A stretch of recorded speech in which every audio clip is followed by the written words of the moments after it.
Alright guys, Huke and hope you're doing that and enjoying your day. So after a dramatic World Championship, Dashy is back on the stream, as is Mercury's and the other OpTic guys, to talk about exactly what happened over the last few days and give his major reaction. Shotzzy's reaction in the moment was mesmerizingly emotional, I think, in many respects, and Dashy talks about it and says that the way that Shotzzy was performing in this Grand Finals was in many respects pretty similar to what happened this time last year when they won the World Championship as well. What gets into Shotzzy on these Championship Sundays when the tournament is on the line? But it's been good for the green wall over the last couple of seasons. Very much enjoyed your thoughts in the comment section below. Hit the like button if you enjoy. Subscribe if you're new as always. I would greatly appreciate it. Happy birthday to Scump, of course, for yesterday as well. Dash even talks about it and says Gunny is still 19. There was also a lot of talk over the last couple of days, and for good reason, on Drazah. So Drazah bombed out of the World Championship top 6 again with Atlanta FaZe for a couple of years in a row. He wasn't happy about it, said that their teamwork was terrible, which should never be the case compared to teams that are objectively worse than them, but of course not objectively worse than them, because the reality is they turned up to champs,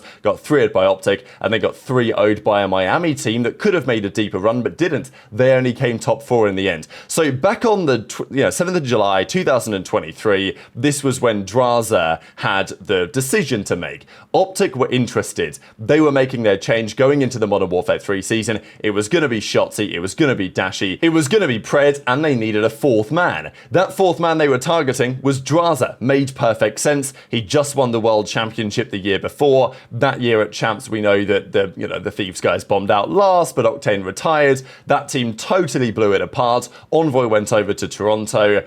Obviously, Octane called it a day. Drazah went to FaZe in the end, but could have gone to OpTic. And then it was pretty much, it seems, between Kenny and Draz who would have gone one way or the other. But Draz at the time, understandably, was higher rated than Kenny after that season, and therefore he effectively had the choice. If Draz had chosen OpTic, I wonder if Kenny probably would have gone to FaZe. I imagine that's probably what they would have done. But Drazah elected to go to FaZe instead. Now, at the time, this was a big debate, because on paper, you're saying, okay, you go to FaZe, you can be a bit more of a villain, but equally, Drazah's opinion was, go to FaZe, play with the trio, it's a better team, I'll win more championships, I'll win more money than I would have if I went to OpTic.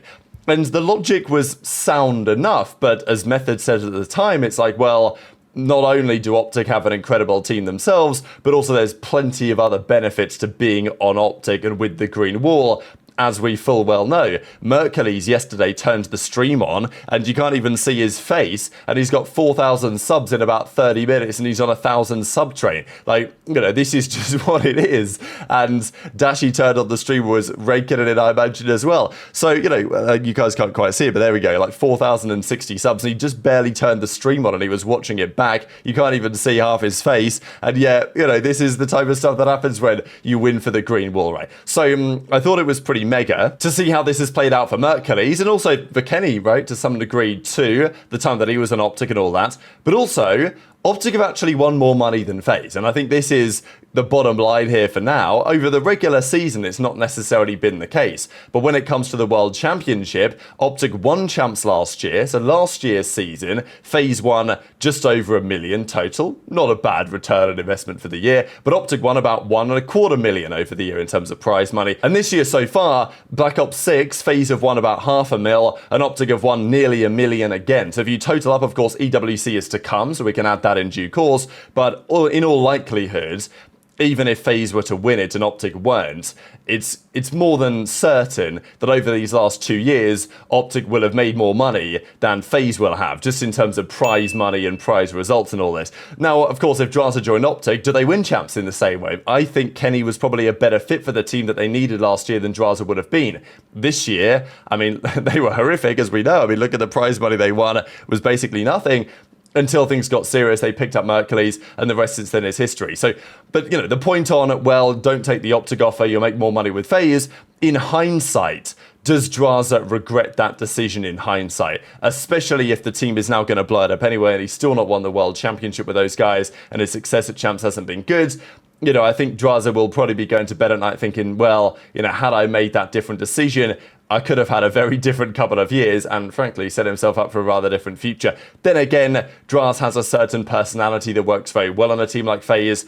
I don't know how that would have been with OpTic. I'm sure that, you know, he probably would have been a bit of a different character, a bit of a different personality, and maybe the Green would have liked him, maybe they wouldn't have done, who knows. But intrigued to your thoughts on that in the comments. This is Mercury's MVP card, by the way. First, 1 ring, 1 chip. He wins his first tournament, of course, well, the first World Championship tournament anyway. 97 with the +4 adjustment. Monstrous search and destroy, both at a respawn modes, very solid as well. Of course, the Grand Finals wasn't quite as strong for Mercury's, but, you know, he got them there. Shotzzy and Dashy effectively did the rest at that point. And I do think it's an interesting question, this one. Most impactful rookie season as a player. Now, Simp out of these 3 was the best, really. Like, Simp was unbelievable. If you watched Black Ops 4, you'll know that this kid, when he came in, it was purely untouchable on the map for the tournaments that he played. I think he played 4 tournaments. He played London, Anaheim, Miami, and then Champs. Made 3 of the finals of the 4 tournaments they played, won 2 chips. 1.24 KD, 1 Champs, MVP, like, just an absolute joke. It's tough to argue against Simp in his rookie year, but it must be said that his team was already pretty good, right? Like at the start of the season, United, they came, I think, was it second at the first tournament of the year. They weren't bad when they had JCap either, but then they got rid of JCap, they brought in Simp. Like, they weren't terrible. They weren't absolute rock bottom horrific before they brought in Simp. They just weren't very good, and Simp made them the best team in the game. So Simp definitely had a lot of impact. Scrappy's rookie season was also excellent, right? I mean, came in, Modern Warfare 2, made a couple of finals, won a chip, made the grand finals that year, didn't quite work out, like Champs that year, right? Didn't quite work out for him, was still really, really strong. I don't think you can really argue Scrap too much compared to Simp. Mercury's, there is possibly an argument here, just because when he came into OpTic, they were rock bottom. Like, even with Skyz, I know they'd won that series, they 3-0'd Surge or whatever it was online, but, you know, maybe online cheese, Surge playing out a terrible internet cable fiber or whatever they say, cable internet. Like, it is what it is, dial-up connection. But Mercury's came in, and since he joins, completely turned the tide. So I think that's the debate, really. It's like, yeah, Simp's rookie season was better. He did more. He won more chips, and, you know, was, in terms of KD and performance, was just unstoppable. But the argument for Merc is that when Simp joined United, they were still pretty good, and then, you know, they got way better. Whereas for Merc, they were, like, the turnaround. In terms of impact, in terms of impactful rookie season, maybe there is an argument right about here. But I've got to share a couple of clips that went down last night. I'm sure that many of you guys have seen the OpTic Texas comms video already, which was a great video. The fact that they put this out so quickly, I thought was very impressive. I'm not going to lie, from the OpTic side, there were so many great moments in this. Some of the words that were exchanged, I'm sure we'll talk about a few more of them over the coming days as well. But OpTic win the World Championship. The comms for this moment were honestly, like, very emotional. Even like me listening to it, just to hear the emotion in Shotzzy's voice, clearly the amount of work and preparation and time that they put into making this happen, and how badly that they wanted this one. You could really tell in Shotzzy's voice especially. I thought it was really, really great to hear. But there's also more to it than just that, because Dashy turned the stream on yesterday, was talking about this a fair bit. Obviously, the 2 times back-to-back champion now. Not many players have ever done that, and no organization has ever done it, but now OpTic did it for a couple of years on the bounce. So Dashy goes live, he talks about the ring, but he also talks about Shotzzy's trash talk, right? And this is the screenshot that I eventually put on the thumbnail, but he thought this clip was pretty hilarious in hindsight. The fact that Shotzzy just went demon mode, and it was a big talking point last season at the World Championship when Shotzzy went pure demon mode in the finals, and there was talk that that was kind of inspired by Pred, and I think to some extent it was. I don't know if Shotzzy had never teamed with Pred, I don't know if we get this version of Shotzzy today. But I think Shotzzy recognised that after last year's champs, and even it wasn't just champs, Major 3 and stuff, like when him and Pred were just like living it up on the main stage, absolutely farming, talking trash, getting super hyped, calling the other team terrible all the time, they were playing great stuff, and I think Shotzzy probably recognised that. And even this year, without Mercury's or like Huke exactly being his hype man, exactly, like it was only Shotzzy really standing up talking trash after winning the maps here. But it still feels like that part of his gameplay, that kind of part of his character and personality, which is never going to come out in an online league match, or even maybe a major tournament to some degree, until it goes all the way down to the finals, let's say.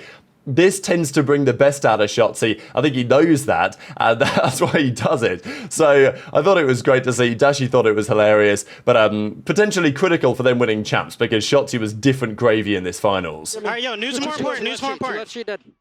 guys on time. Yo, on time, okay, someone get to new. I have dump. I have dump, bro. I'm watching your blue, bro. Get to new. Nice. Another. Come on! It's not over. Take a challenge. Take a challenge. Front dead. I'm holding blue. I have blue. Blue, boost it up. Boost it up. Dad! Come on, guys! Fucking go! Let's go! Oh my god. Texas. It is a fairy tale come to life. Not in a million years, with the year they've had, would you ever have called them champs here? It is simply proof that miracles are possible. Yo, 2-time spam in the chat stream. Get the 2x, bruh. We not know it's just single champ. We not know, bro. We not just a one and done. I promise you we not. I'm not just there to say, yo, that was pretty cool. You know what I mean? No. I want another one. I might want 3, actually, bruh. 3 sound kind of cool. But 2 was cool for now. Feel me, chat? Thank you for the gifts as well, the resubs, bro. 2 rings, bro? Bro, let's get it, chat. Yo, are y'all hype watching that shit? Let's watch this shit. Let's just play it now. Let me put the song lower.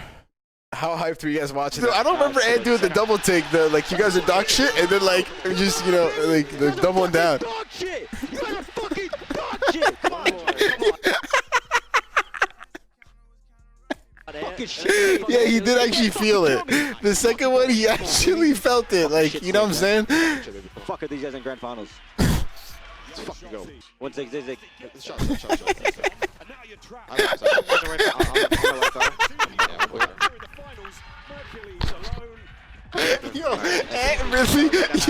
Ant meant that with every bone in his body, man. I gotta replay one more time because there was not an. Come on, baby! You guys are fucking dog shit! You guys are fucking dog shit! Come on! Come on, Ant. Fucking shit stains, man. Kill you. You can't fucking kill me. Nice, let's fucking go, Ant. Come on, baby. Fucking shit stains, man. Yo. Fuck are these guys in After 13 years of the World Championship, these are now the ring counters players. Karma, Clay, Kremp, and Shotzzy with 3 rings. Karma, the only one still to have done them all on LAN, right, in BO2, in Ghost, and Infinite Warfare. Clay, Kremp, and Shotzzy all share one on Dallas Empire. I will say that Dallas Empire team, in hindsight, is like, damn, right? Because you look at that roster, you're thinking, wow, Clay had 3. Kremp had 3 after that year. Shotzzy now has 3. Huke has 2. And then HyDra, of course, got his 1 that season as well. So, yeah, mega amount of rings on that team. What have you got? 12 rings on a 5-man team. Even Rambo, you know, he got his ring when he was coaching that team. And then maybe nearly could have got one on ages ago, right? With the Vancouver Surge making it back to the finals. Cap, Aches, aBeZy, Arcity, Simp, aBeZy, Kenny, Dashy, and Huke. They now join us the 2 rings tier list. And then for 1 ring, you've got Parasite Killer, Miracles, TP Attach, Crowder, John Slasher Formal, Scump Assault, Silly, Pristini, of course, you know what a tie, the Assault, obviously Aches, aBeZy, and Silly roster that won champs, Pristini, HyDra, Cellium, Drazah, Envoy, Octane, HyDra, Kismet, Skyz, Priester, Pridden, Mercules. Those are the players who are your World Championship winners after this year, and remarkably enough, Mercules is therefore now 1 for 1 at the World Championship. Shotzzy joins Karma with a 50% win rate. Pretty mega, right? Karma only played in 6 World Championships, and he won 3 of them. Mercules has played in 1 and he's won it. Clay played in 9 and won 3. Kremp played in 10 and won 3. So, you know, the record there is pretty strong for some of these OpTic guys in recent years, and whether Mercules can hold on to a record like that, that is a very different conversation. But tweet your thoughts in the comments below. Just a couple of final things. This is pretty funny. You guys saw a couple of weeks back when Scrap and Zinni were beefing it up, and Scrap says you're going to be awful at the new game, Black Ops 7. They'll be throwing parades and selling Methods themed drinks if I had HyDra next to me. And then Scrap said you had Scumpy, then got dead last at the biggest tournament of the year. Of course, referring to the World War II season when Methods joined OpTic. It was Methods, Octane, Scump, and Crimsix. They turned up to the World Championship. They won 2 series in their pool play, but unfortunately for them, they got 3-0'd by Evil Geniuses, who eventually won the tournament. They went 2-1 of the pool, but they were 3rd seed in the group and therefore were eliminated in top 24. Technically, they didn't come last. Last was top 32. That's what Gen G did after being pretty decent favourites to at least make a decent run back in Black Ops 4. So technically, they weren't dead last, but obviously, lives long in the memory, let's say. The OpTic fans still don't enjoy looking back on that World War II season. But as Scrap Undersalary says, you had Scumpy, then got dead last in the biggest tournament of the year. Well, how does that go right going forwards? Because as Scrap was obviously saying, oh, well, HyDra, yeah, great, he's great, but you had Scump. But then maybe Method should tweet out, you had HyDra, sobbing emoji, they got dead last in the biggest tournament of the year, because there actually was dead last on this occasion. So massively intrigued to your thoughts on all this stuff in the comments below. I know that Nastie's been talking about being the Silver Surfer. Maybe that can change at the Esports World Cup. TJ referring to the houses that Shotzzy said he should be buying. Hit the like button if you enjoyed. Subscribe if you're new. Take care, and I'll see you next time.